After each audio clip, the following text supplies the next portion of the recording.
সকালে উঠে খালি পেটে চা খাওয়াটা একেবারেই কিন্তু ভালো না, বিশেষ করে দুধ চা। তবে বহু চেষ্টা করেও আমার এই আদ্যিকালের অভ্যেসটা একেবারেই ছাড়তে পারলাম না। তোমরা আমার মতো কারা কারা চা না খেয়ে দিন শুরু করতে পারো না আমাকে কিন্তু জানিও। তো সবাইকে জানাই গুড মর্নিং। যেহেতু ভিডিওটা সকাল থেকে শুরু করেছি তাই সকলকে গুড মর্নিং বলেই শুরু করছি। সকালের ওয়েদারটা তো দেখতেই পেলে কী রকম মেঘলা। সকাল থেকে উঠেই বৃষ্টি হচ্ছিল আর তার জন্য ঘুমটাও বেশ অনেকক্ষণ হয়েছে। সকালে উঠতেও দেরি হয়েছে, একদম দেরি না করে ঝটপট উঠে ফ্রেশ হয়ে সকালের যে সমস্ত কাজ থাকে সেগুলো সেরে চলে এসেছি জলখাবার বানাতে। সকালের মেনুতে ছিল রুটি, আলু, পটল আর মিষ্টি কুমড়ো দিয়ে একটা তরকারি, আর সঙ্গে ছিল গুড়।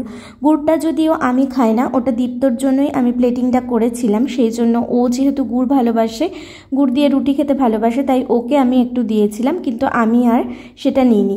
আর এইদিকে দেখো সারাদিনই কিন্তু মেঘলা ওয়েদার ছিল কালকে। আর মেঘলা ওয়েদার তো আমার ভীষণ ভালো লাগে, যদিও এই মেঘলা ওয়েদারগুলোতে কিছুই করতে ইচ্ছে করে না, তবু বসে থাকলে তো আর চলবে না, তাই সমস্ত কাজ সেরেও নিতে হয়। আর এইভাবেই সারাটা দিন বিভিন্ন কাজের মধ্যে দিয়ে শেষে সন্ধ্যা নেমে আসে। সন্ধ্যাটাও দিয়ে নিচ্ছি, গোপালকে প্রদীপ ধূপকাঠি দেখিয়ে নিচ্ছি, আর সন্ধ্যের খাবারটাও দিয়েছি, ভগবানের উদ্দেশ্যে নিবেদনও করে দিয়েছি।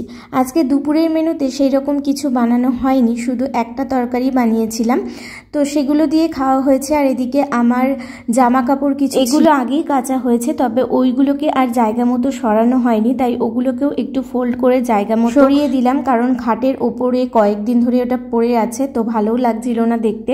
আর এদিকে সন্ধ্যের চাটা আবার করে নিয়েছি, কারণ সকাল সন্ধ্যে চা না হলে তো ভালো লাগে না। সেই সঙ্গে একটু বসে আমি ক্যালিগ্রাফির কাজ করছিলাম, এদিকে চা, সঙ্গে সকালের রুটি ছিল, এই দিয়ে সন্ধ্যের টিফিনটা বেশ ভালো হলো। আর এদিকে চলছিল আমার বিয়ের ছবি বাছাই করা। তো যাই হোক, আমাদের এদিকে ওয়েদার কিন্তু বেশ ভালো। তোমরা কে কোথা থেকে ভিডিও দেখছো আর ওয়েদার কেমন জানিও।